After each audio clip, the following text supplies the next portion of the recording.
Thank you, everyone, for being here. I'm honored. I am definitely privileged to be in this space and have this platform to share just a little country girl's story from where I've been and the experiences that I've had in this journey, pretty much through a 2.5, 3 year window. So with that being said, I'm going to go ahead and actually start sharing my screen so you all can take a look at my PowerPoint that we're going to start with. So again, as Phyllis has mentioned, I am a lecturer. I'm in a counseling and human services department here at ETSU, and I'm embarking on my, it's a little over 2 years now in the position that I'm in with being a lecturer. And when I come into this space for today, I want to come into it first acknowledging and taking time to give an apology to my students from the spring 2020 semester. That's the first part of me braving this wilderness that I'm going to speak about. Because when COVID first hit, and we'll dig more deeper into this, it was a point where all of us were scurrying, trying to get to understand what life was going to even be like, how life was going to look like, and how life itself would yield itself. So I want to just give that acknowledgement moving forward so that my students who I had in spring 2020 can know that I too needed to offer them grace just as much as I was needing to offer myself grace, because we were all braving a wilderness point. And that moment really shook us and caused us to have to reflect on life. So I also want to give acknowledgement here to Dr. Amy Govett over in Clemmer College. A lot of the pictures you're going to see in my presentation, she and I and her husband went on a hike at Rocky Fork a while back. So the image you see right now, this is an actual image that Dr. Amy Govett was able to take on our hike. And I'm going to apply a lot of those images into the wilderness space to give the concept even more breadth and knowledge and concrete examples. But before I go into anything else any further, I want to just get a chance to just gauge the audience, understand where you all are at, if you were to give a name to your own wilderness. And I have you some options here. So think about your wilderness moment and the things that you had to kind of go through in this era of COVID, in this space of where life is at right now. And would you call it stuck but still going, I think, somehow? Would you give your name to your wilderness as 2020 is canceled, period? Let's just move on to next, okay? Or would you even name it my journey to wait? What? Huh? What's the question? Because it's just that messed up. Like you trying to keep up. Or would you even give it your own title? If you could come off the head and think about what would you name it in Braving Your Wilderness, what would that title be in your own words? So I want to take a moment here to have everyone give me some feedback and share that in the chat box so I can see the audience and get a gauge of where everyone's at. And I'm going to stop sharing my screen so I can take a look at it myself. Okay, I think I made these. Brave in the wilderness, grateful, healthy, and flexible. Maybe somehow. All right. Seeking silver linings in a sea of dark clouds. Indeed. Groundhog Day. All right. I can do it. I can do it. I can do it. Indeed. Good. So thank you all for giving me an idea of the audience and where we're at with sharing this information, because it leads me into the topic now, moving further, to know this is what you would name your wilderness.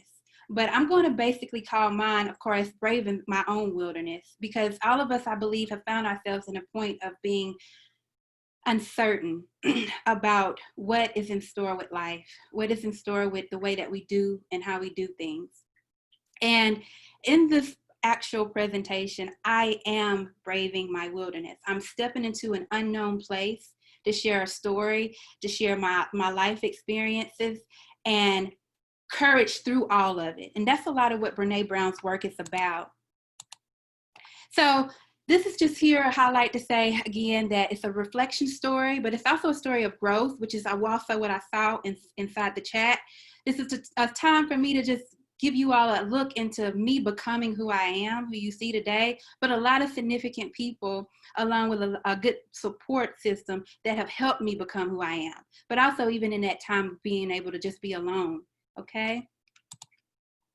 So I want for you to imagine with me, and if you want, you can close your eyes. You can just take a moment to just envision yourself on a trail. And as you're on this trail, you're embarking on territory that have been trodden before. You can tell people have been on this road. You get about 10 yards, 30 more feet, and you begin to see that that paved trail is no longer paved anymore. It's uncharted territory. You don't see where anyone have basically tracked that area. So you look to your right, you look to your left, you look in between, and you're like, where do I go? What do I even do? Because you done came too far to turn around, but you know you need to be able to get to a place of reaching a certain destination. And you have to reach that destination somehow on your own.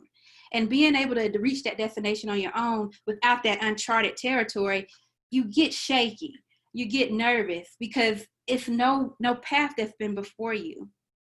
And that's the place that I want you all to imagine and walk in this story with me. I am not here to like persuade anyone's mind on one certain concept. I'm not doing anything based off theory. I'm doing everything based off my life, my lived experience, and offering a sense of hope with where we're at right now, hope going into this semester, hope and going to where we're gonna see ourselves, but also in how we connect with other people. So this is just a chart here just to give you that idea and that visual image of that territory and it being uncharted, being in a place where I don't know where to go. I might even fall. I might even fail. But how do we accept that in that wilderness place? So I want to go here and talk a little bit about the definition of wilderness. According to Merriam-Webster, the definition of wilderness is a tract or region uncultivated. It's that uninhabited area that's basically been embarked on by human beings. It's an area essentially undisturbed by human activity together with its naturally developed life. So when I looked at this definition and when I looked at wilderness and I kept seeing human beings, human activity, I said there's a relationship there. It's a relationship between humans and human activity in a wilderness place. So it's also a relationship with us having to go through a wilderness and wilderness being a part of who we are as human beings. It's a connection there. This leads me into telling you a little bit about Dr. Brene Brown. If you all haven't heard or know much about her, I think everybody, majority of us do know about her. But I remember being in a meeting in Clemmer College, and I want to say it was Dr. Allison Barton who brought up the name of Dr. Brene Brown. It was like my first year when I first got here. I hadn't heard of Dr. Brene Brown, but it was something that Dr. Barton had spoke about in this meeting and how she made the relation to what Brene Brown spoke and said so profound to relating itself back to my life, relating itself back to just something I was feeling and going through at the time. And I was so taken by the statement, and I'm like, who is this woman? I need to find out more about this Dr. Brene Brown, just because of that one statement. I don't remember what the statement was, but I do know it was powerful enough to have me come in and want to find out more about her. So I did some research and found out more about Dr. Brene Brown speaking on the power of vulnerability, which has over 50 million views on TED Talk. I even went ahead and got the book. I got the audio book and started listening to this concept in this book that she does a lot of research and share her research about vulnerability and shame and braving the wilderness. And then I also found out that she has an Unlocking Us podcast, which came out this year. It was still fairly new. But everything that Brene Brown speaks about, even in her research, for those of us that know a lot about her, it's like the bits and pieces that she say and the research that she's done on vulnerability, shame, belonging, and empathy, it's like pieces out of our own life that she has actually understood and can give breath and life to, and helping us just know how to navigate and pretty much navigate our way through life. And I found such value through that, particularly in this Braving the Wilderness book. And that leads me to where I'm going into my topic. So again, I spoke about vulnerability and shame and courage, and this is going to be the highlight of everything that I'm going to discuss as it relates itself back to Braving the Wilderness. But first, I want to give point to understanding the term vulnerability, understanding the term shame. And this is all going back to what Brene gives definition to these two terms. Vulnerability, and we should know this, that it's that willingness to do something without no guarantees.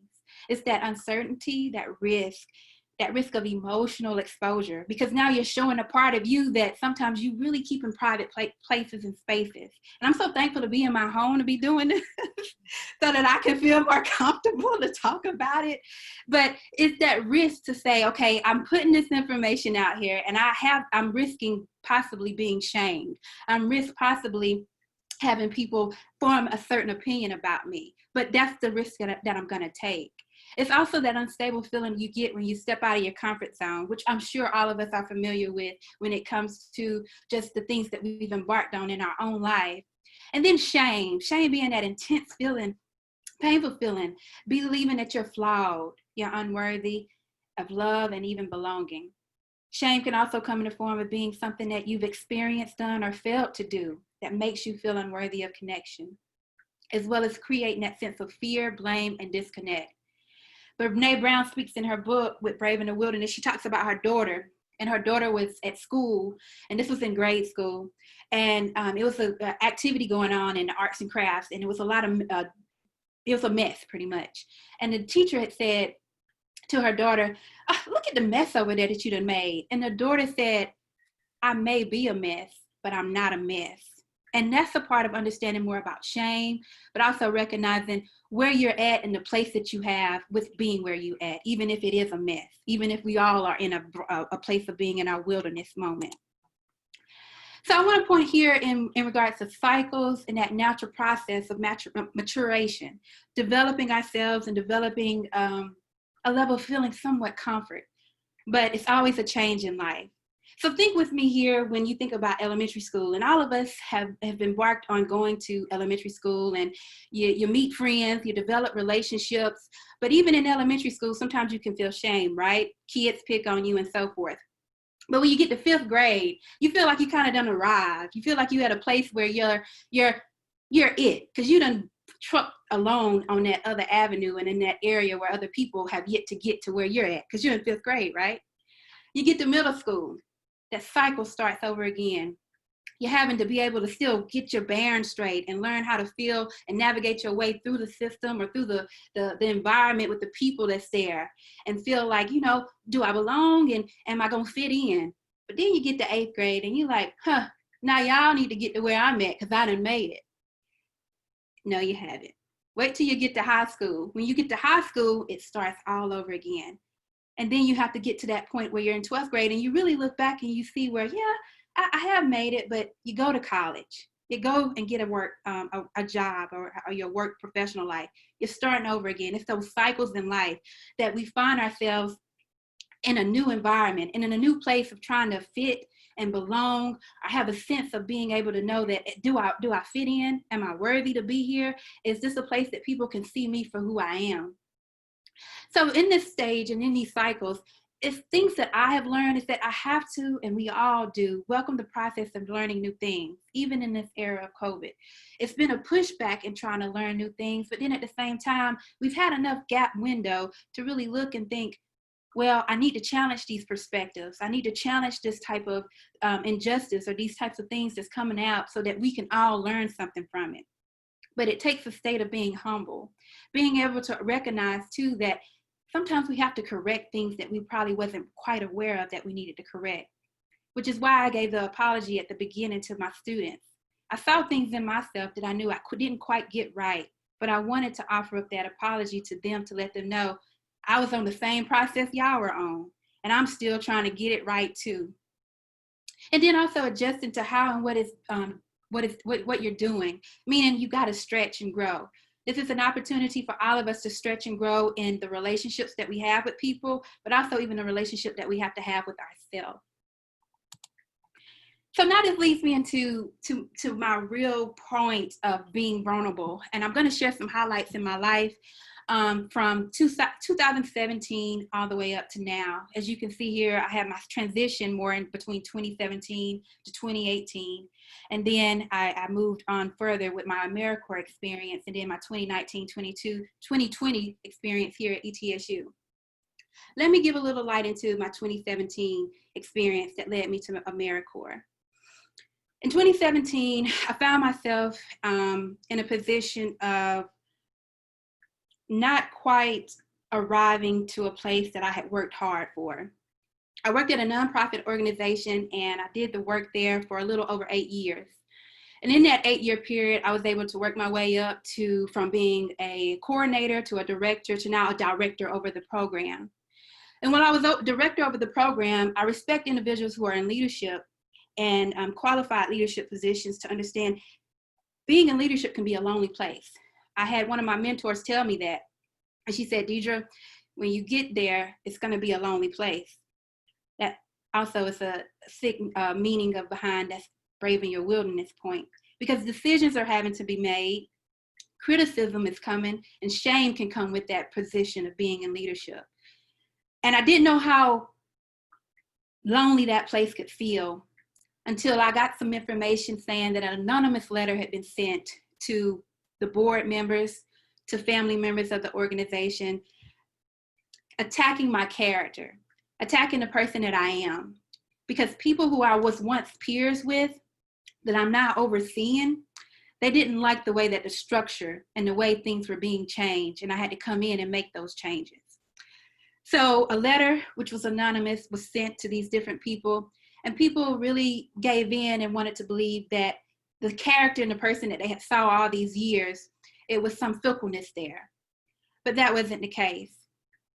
So I had to deal and go through that. And of course, I eventually was dismissed because of that position and because of people slandering and criticizing my name and criticizing the way things were being done. It was no fault of my own. It was the fact that people didn't like the change. People didn't like the way that they wanted to brave their own wilderness. It led me to the point where I've always had a heart of service. And with the heart of service that I've had, it comes from my upbringing.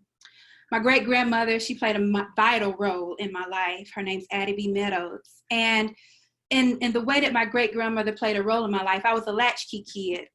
And being a latchkey kid, that meant that my parents, both of them worked, so they weren't able to be at home when I would get off the bus and watch me. So I had to get off the bus at my grandmother's house, which was pretty much farmland. All of my family in the neighborhood that I come from farmland. We tilled the land, we harvest crops, we had cattle and pigs and so forth. And I remember seeing the example exhibited through my grandmother by the service she provided at a lady's house that she worked for. My grandmother was a housekeeper for a white woman back in South Carolina. And I remember sometimes going to the home with my grandmother and having to sit at that home, and my grandma telling me, sit down, don't touch nothing, don't say nothing. And I listened and I understood, what my place needed to be in that environment while my grandmother did her work. But I also understood that, okay, it obviously must be a sense that I should know what my place is in society and in this world. That wasn't something that my grandma had to teach me. That was something life had to teach me, being a Black female. But one of the other key things here that I got from the lessons my grandmother taught me was the heart to still serve the community, the heart to still give when you really don't even have that much to give, but you still got kindness, you still have love in your heart. She braved her own wilderness through examples that were shown to me through being able to develop a sympathy club in our hometown. And the Sympathy Club was a club that basically my great-grandmother, my grandmother, my mom, along with a few other women in the community and men who came along, they went and served families who were going through bereavement. And from this example, I saw directly what it looked like to be in other people's mess. I saw directly what it looked like and felt like to be in a situation where people were the most vulnerable, where people sometimes could have felt the most shame depending on how that death came about. And from the examples shown from my people, my grandmothers and my mom, it gave me an example to know how to still keep pushing through and loving people, even in spite of. So that gave my heart for service. That gave my heart to be able to connect and really get into a place of being of service to people, no matter what. The doors of opportunity opened up in mid-2018, where I was able to get a position with AmeriCorps to come to Knoxville and serve as a VISTA, a volunteer in service to America.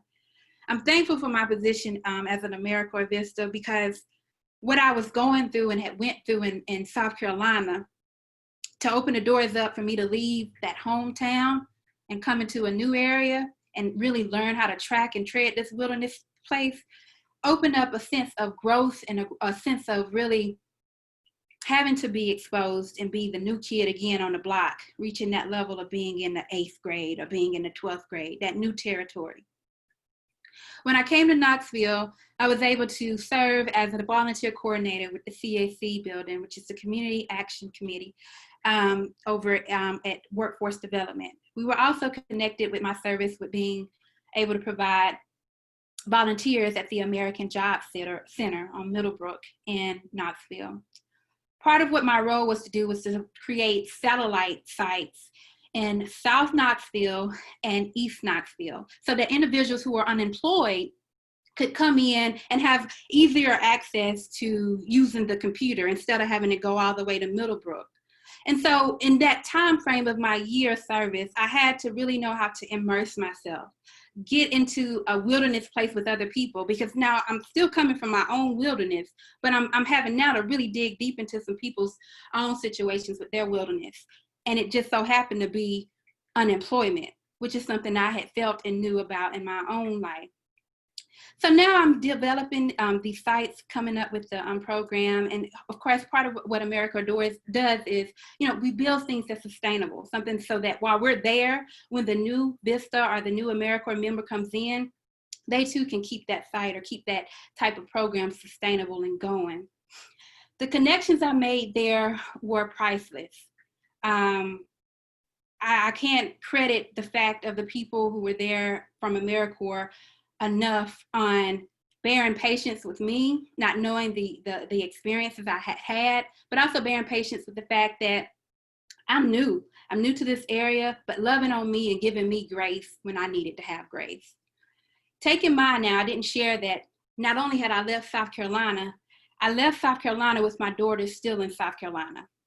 My daughter, she's 13, and you're going to see a video from her in a little bit, but I left South Carolina thinking and believing and wanting to start a new life, a new road for opportunity for myself, but a new road and being able to just conquer through and push through. Once my AmeriCorps time was over with, that led me to ETSU, where a position became available. But I want to highlight another concept here from my time at AmeriCorps. This is me and my my supervisor, my AmeriCorps supervisor, Jason, Scott.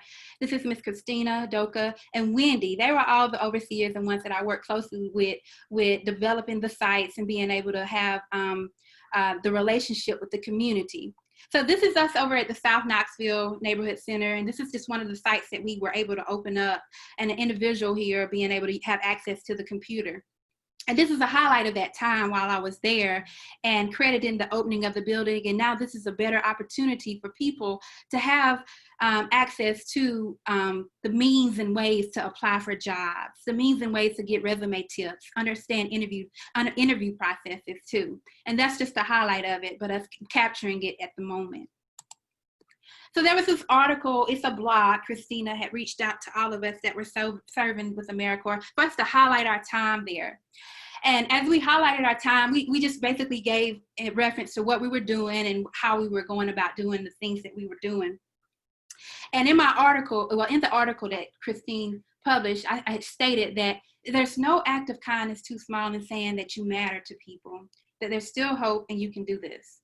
I learned this from my grandmother's example, and I had to learn this through my own example and lived experience of what I had went through. Because I knew what it felt like when I didn't feel like I mattered. I knew what it felt like when I didn't feel like it was still hope.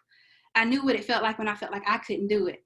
But I couldn't go in somebody else's situation making them feel like that they had to be in that point where I had to be. Sometimes we got to go through things in order to help other people not have to go through it so hard. So it leads here to the fact of my heart and my compassion for the community and for being of service and working and connecting and building relationships with other people.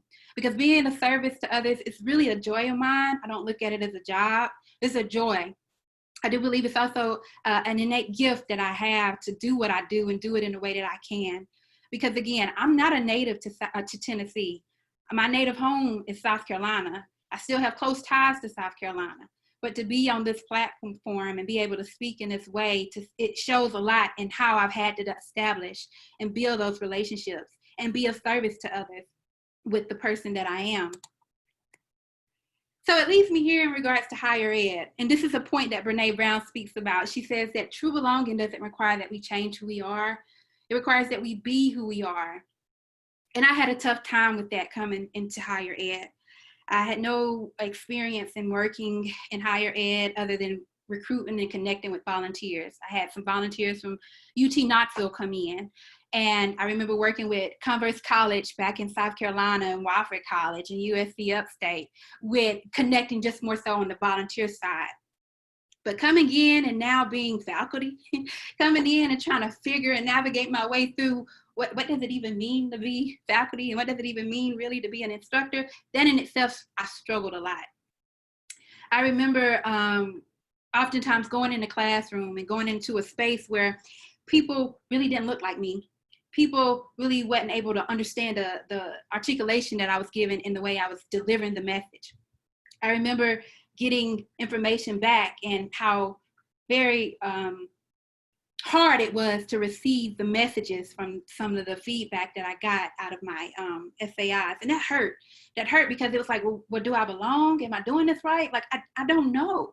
I don't know. I didn't have a quite good example to show me how do you do it. And I really felt a lot of imposter syndrome. I shamed myself for that. I shamed a lot of me behind what I was doing. And why did I even put myself out there to come to higher ed if this is how it's going to be? But then I began to learn, even just in this period, in this year, to realize I'm not going to keep changing myself for other people to feel comfortable around me. I got to be me. And I got to be true to who I am in order for other people to be true to who they need to be. I needed to set the bar. I needed to be the example. So Brene speaks on this, and this really spoke to me and how I had to adjust and even walk into this arena with higher ed. Because it's proven facts that, you know, with the research, just some of the information that's out there with Black faculty, how we kind of receive more of a backlash just for being in the skin that we're in, just for not being credited to be able to have competence in other people's opinions and minds.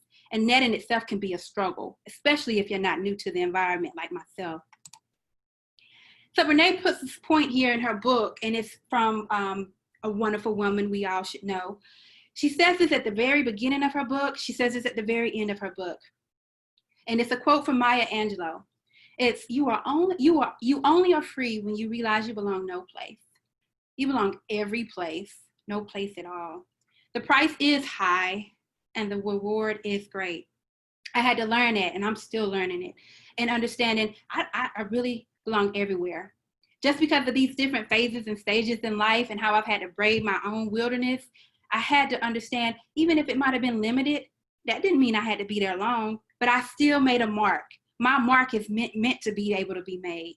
And that's something powerful in itself. And it does come with a price. This is just a capture and understanding that and how to get out of that wilderness point. And I wanted to show Amy Govet's artwork, well, her photos off anyway. So this is a piece of us being out in the wilderness and capture that, the essence of it.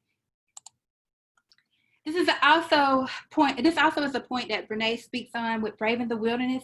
It's a call to courage, a call to move closer to each other because people are really hard to hate up close.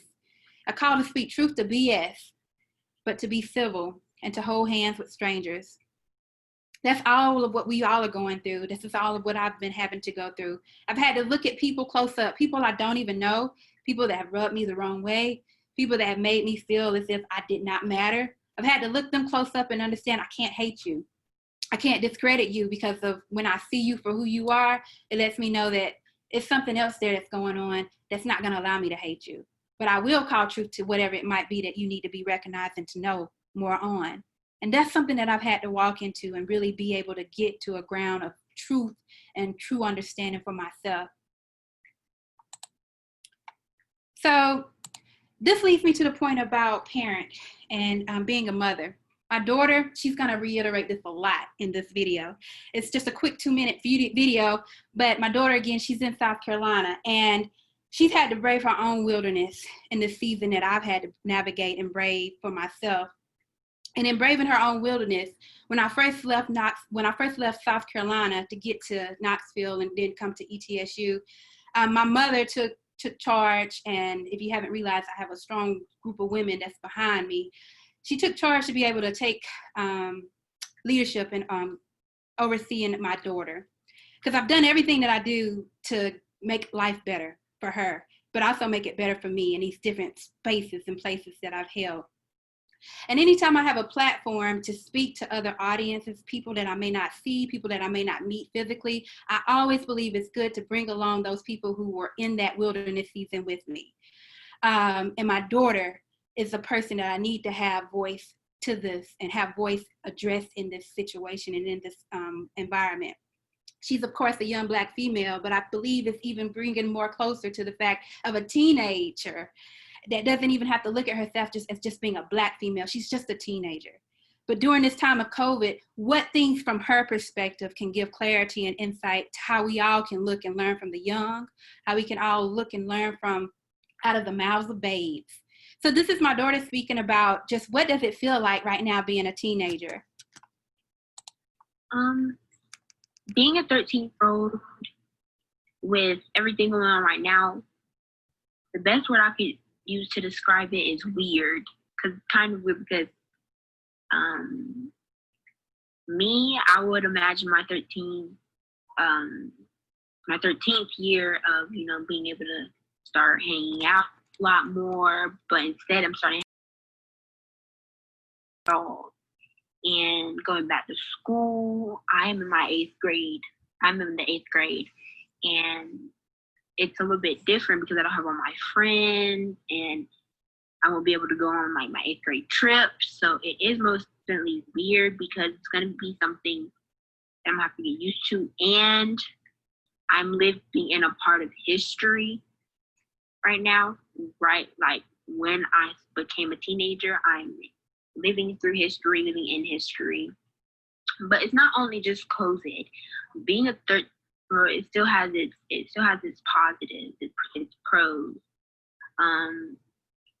And I feel like I'm getting wiser and wiser with each year that I've lived, and I'm getting stronger. How are you getting stronger? Pretty good being a 13-year-old, I would say. COVID, I was just talking to my friends a couple days ago, and I told them COVID has matured me because it has. I have matured through COVID. Like at the beginning of COVID, I would say I didn't expect it to become this serious, but having the time that COVID has given us enough time to open up our eyes, to see things that without COVID we probably wouldn't see. And it has matured a lot of people like myself, because I've learned that the severity of the situation, and to learn about the severity, I've learned about making sure not to take everything so lightly. And with all that's going on, and with being 13, I feel like it was pretty much needed for me to start maturing, because I'm getting closer and closer to having to start learning things on my own. And I feel like COVID has given us a lot of time to see stuff and go through things. So yeah, that's my daughter, and that's just her shedding her light on this time of COVID. And as you can see, she stressed the fact that she's 13, she just turned 13 in August, and she's in 8th grade. But I value her opinion. I value her insight into understanding things that I need to understand for life and self. So this point here that I have is just braving our own wilderness moments. When we find ourselves having that lack of support, that's the opportunity that will allow us to brave our own wilderness. When we feel like we may not have others around us, That's also a brave in our wilderness moment. We can see it in my daughter and the things that she's had to express. I laugh because of her saying that she has to mature, because I know her as my daughter. Okay, I know what she might do that's not always mature. So that's funny in itself. So we had to laugh about that. But for her to say that she's matured during COVID, she has. And she's taken life and look at life in a different way because of the things we have to be cautious about. My mom's 65, so her not being able to be around her friends a lot, we have to take those things into consideration when she wants to hang out with them, and then coming home and possibly exposing my mom to something. So, but lack of know-how, being able to say, I just don't know. That's a moment to brave our wilderness. Lack of direction, insight, and clarity. Again, going back to that uncharted territory. You don't have no way of knowing how to go, but you done came too far to turn around. That's a brave and wilderness moment. That lack of knowing what the unknown holds in store, simply, again, just really feeling like I have everything together. I have enough to get me to where I need to be at. That's a brave and wilderness moment as well. And then my last point that I have is what makes you and I weather these wilderness moments. This is the encouraging piece that I want to make you all aware of, is having the courage to live. Having the courage to really keep going ahead and keep striving and keep making a difference. And either if it's not in somebody else's life, look back and see how you can make the difference in your own life. Having the courage to step out and keep putting one foot in front of the other. Putting that a point of reliability back on ourselves. I know that if my feet can keep me going, or if I can keep myself steady and trying to truck this road and get up this hill, that takes courage. But putting it one foot in front of the other. Having the courage to love myself, yourself, and change any unhealthy or unnecessary narratives. Being in COVID and even being in this season and even the places that I've been in, mentally that took a toll on me. Mentally that took a point of really feeling like, man, I just sometimes don't know how to keep getting on and going on. That hurts. But I had to have developed my mental state to know how to be able to be strong in itself and put boundaries up with me. In the way that I either feed into negativity or feed into the things that's going to help me be better. Unnecessary narratives, things that sometimes that mind may want to make you believe and feel. And really having the courage to take a chance. I hope I set an example with someone seeing just me stepping out here and being vulnerable to share my background and story, but taking that chance to even offering up sometimes that sense of vulnerability and being like, this is what happened. And it's not a sympathy story. It's just the fact, but this is where I come from, but this is where I'm at too now. And also living in that freedom and courage of knowing who I am and what feels right to me, what feels right in my heart, knowing how to navigate it well enough, and knowing people, but also knowing how to build that relationship and the relationships you care about. And so Brene speaks here in regards to just a quote that I really love and I value. And she says, at the end of the day, at the end of the week, at the end of my life, I want to be able to say that I contributed more than I criticized. Because during this time of COVID and even in braving my wilderness, I became cynical. I became very weary. I became very hard pressed because I wanted to criticize. But I knew I wanted to leave a mark that was going to be felt and a mark that's going to be beneficial for those that's going to come behind me, like my daughter.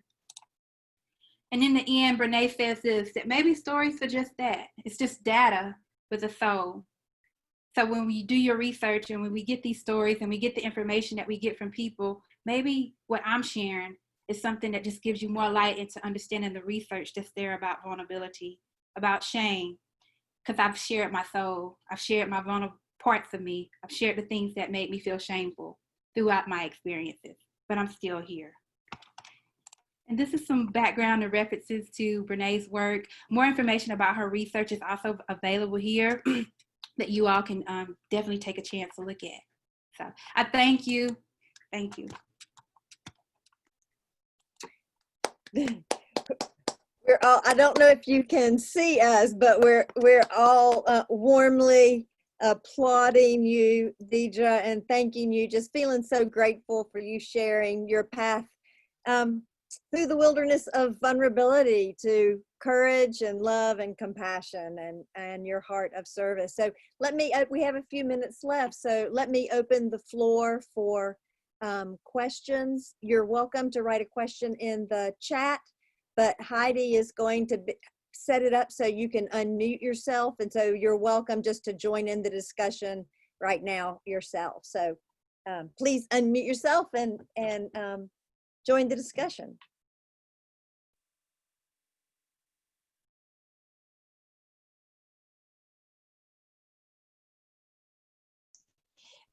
Deirdre, I'll start. I just want to thank you. I think vulnerability is such an important topic that doesn't get discussed enough, in my opinion.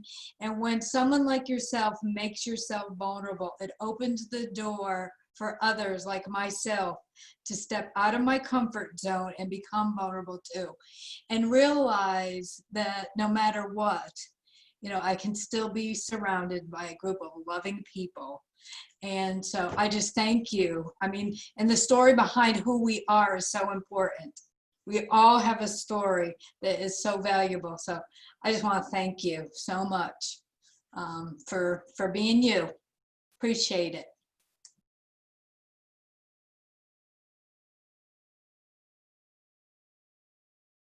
Thank you, Kim. I appreciate that.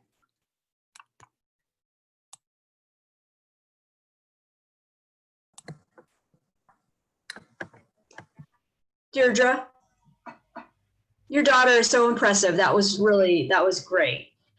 How is she doing with your being away? Is that hard for her? And does she make you feel guilty at sometimes about that? Initially it was hard. Yes, Carla, it was. She would throw slights in there every now and then. She can be a little smart mouth sometimes. But I've got one that age, so I know.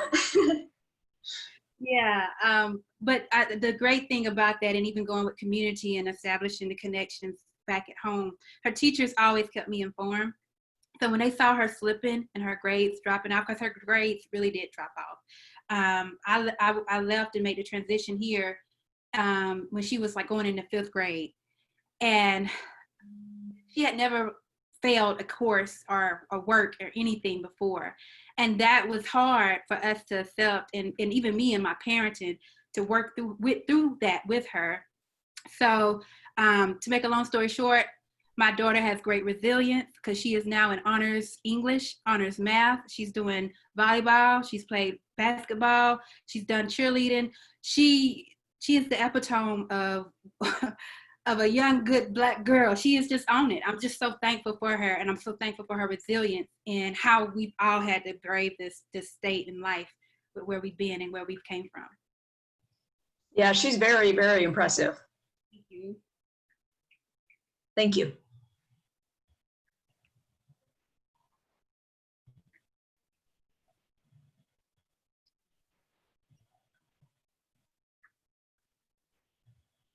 There are just a host of impressive women in the pantheon with you. I mean, I just have this whole image, and Addie B. Meadows just sounds amazing, and I look forward to hearing more about her story. But can you tell us a little bit more about the Sympathy Club, and if that's still going on in your community back home, and how you feel like that really contributed to passing this on to other people in the community? Yeah, the Sympathy Club, it's been around, I want to say, over 30 years now. I'm 36, so it's been something ongoing for years. It's still going on now, even in this time of COVID. We have to do things a bit more differently. We're just dropping off the food now and not being able to stay to congregate and talk with one another, and it being such a program where it's a lot of old Southern women that's a part of this. So you have that Southern hospitality, but you have that Southern way in how we go about just loving on each other. So they're not hip to technology. That's what I'm saying, pretty much. And with them not being so acclimated to technology, they've had to find other means. Whether it's we're actually in the process of doing this drive-through in our neighborhood. My cousin, he has colon cancer, and he's still very young. And one of the things we want to do to just recognize him is we're going to have everybody, along with the local fire department, come in and do a drive-through to tell him happy birthday, wish him happy birthday, and just give him some upliftment. And this is organized right now through my mom. She's putting this together, and this is like already like 30 people deep and coming and driving their cars through the community and doing this. So like we always find a way to connect not just with just immediate blood type family, but a way to still just provide a way to love and serve people in these times that they need to be served in a creative or innovative, another kind of manner, even if they're not tech savvy.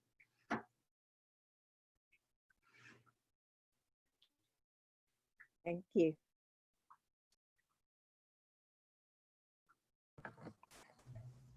Hi, Deidra. Thank you for today. It's been awesome. And it's very much a pleasure to be able to work and learn from you and with you. And I look forward to continue to do so. I've been very blessed. Thank you, Teresa. Teresa's always been she's been my day one support when I first got here. She saw a lot in me that I hadn't even seen in myself, even with service learning and teaching service learning. I didn't express that, that's the course that I teach, but I'm thankful and I'm spreading love, but I'm making my mark and letting it be known, like, I'm not gonna quit and stop letting people that need to be recognized be recognized. And I think that's a good space to come into when it comes to just even the work that we do, whether it's scholarly and research. Like, we still got to keep that humbleness about ourselves and about the way that we go about our connections with one another and keeping those connections genuine. If you email me and you get a reply to me, you're going to see in my email signature box, it says, be genuine, remain humble, be kind. And I mean that. I mean those words. And that's my signature for my, in my email to let people know. So when I sign off, hopefully you get a message out of that. Hopefully you get something away to walk away from with that. Thank you, Teresa.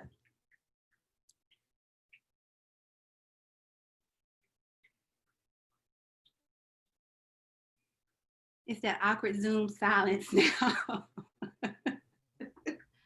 Hi, Deidra. This is Amy Drennan. I'm in a class that you're in right now for the doctoral program. But I just wanted to say I loved your talk, and I could relate to a lot of the things that you said. But the one, well, there were so many, but one that stuck out was it's hard to hate people that you're close to or that you're close up with. And so engaging with people, especially during COVID, has been hard, right?